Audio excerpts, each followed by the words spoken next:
Hello everyone, this is Srimano and welcome to Genius Math Minds. In this video, we'll be seeing about squares and square roots.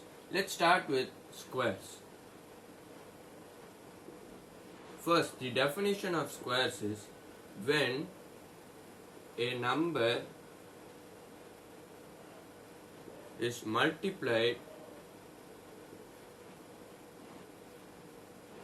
with itself, then the result is called square of that number.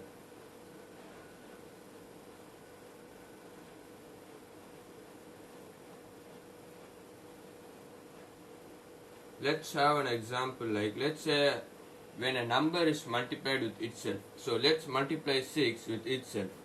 Then the result, when 6 is multiplied with 6, it gives 36. Then it is called square of that number. So in this case, the square of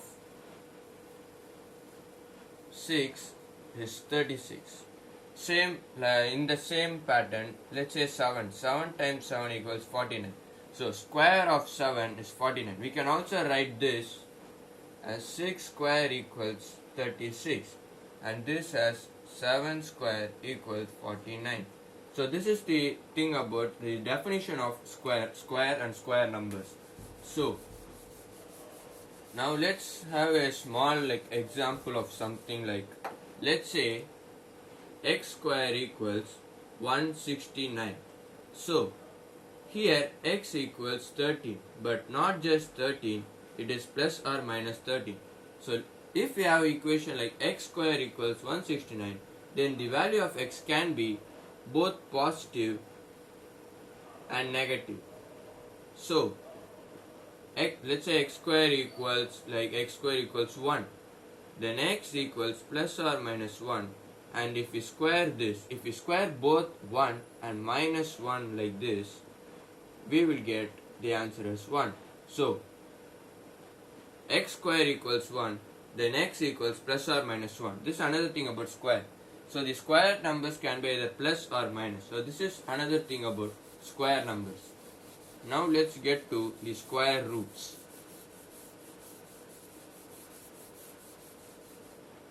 So square roots.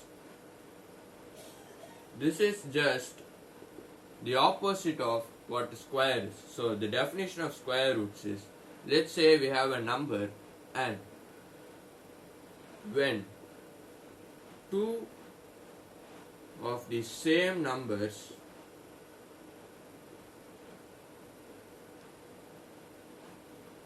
are multiplied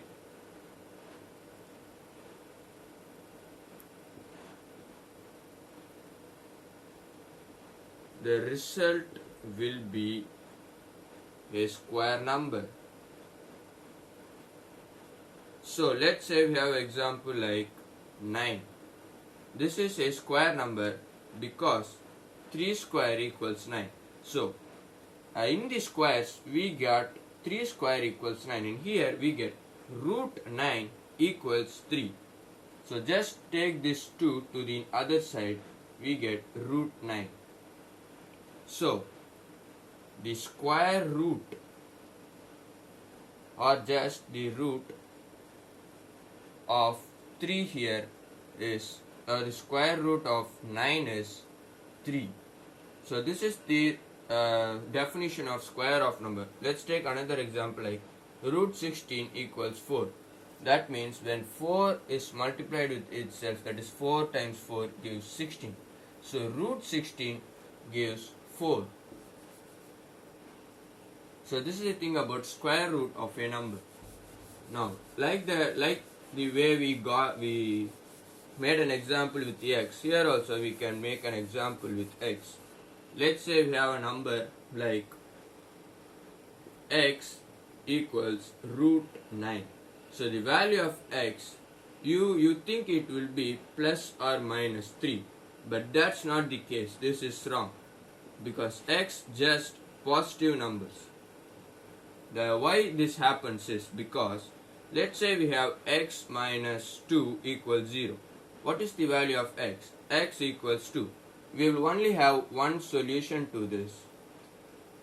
Since this is a linear equation,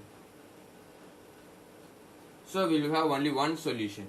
Now what I am going to do is just replace this 2 with root 4. If you say root 4 equals plus or minus 2, then x minus, let's say we put plus 2. So we have plus 2 and minus 2 here. Let's say we put plus 2. So we get x equals 2. And if we put x equals minus 2 here,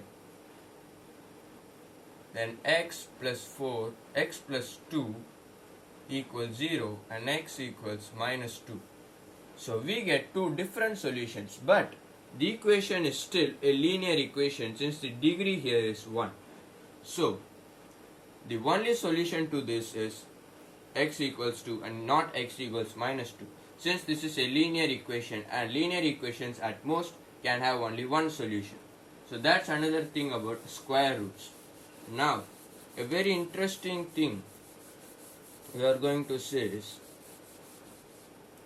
1 square equals 1, 2 square equals 4, 3 square equals 9, 4 square equals 16, 5 square equals 25, 6 square equals 36, 7 square equals 49, 8 square equals 64, 9 square equals 81 and 10 square equals 100. So why I have written this is, now let's just take the last numbers of all these square numbers. None of these numbers end with 2, 3, 7 or 8. So a square number or square numbers cannot end in 2, 3, 7 or 8. Another thing is it cannot end in odd number of zeros.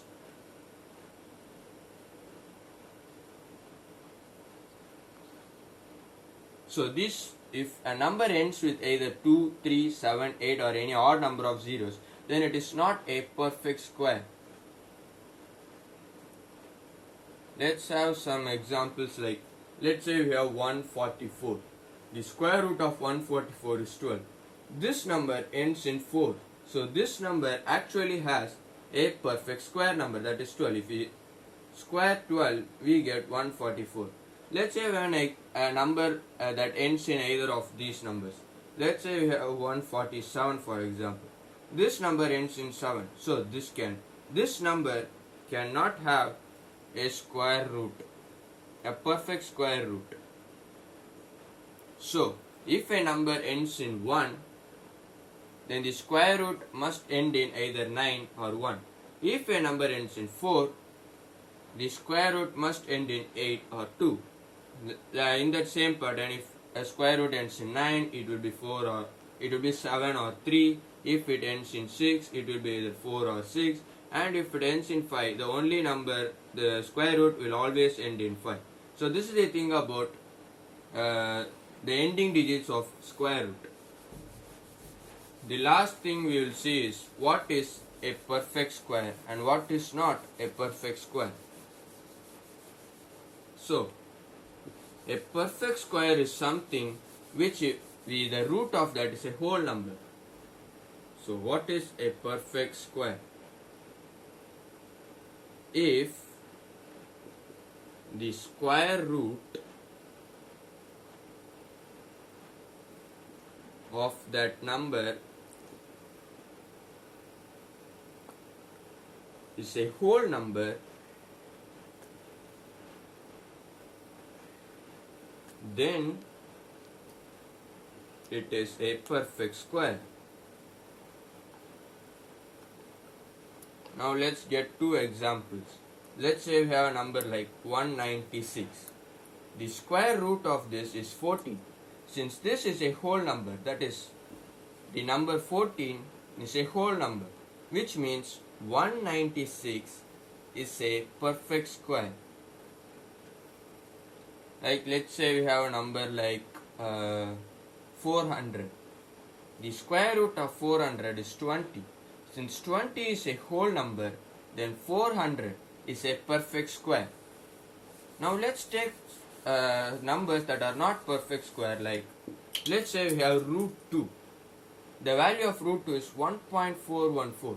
This is not a whole number.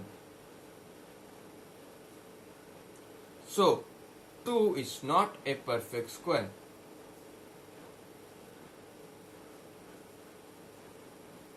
Root 2 is not a perfect square number.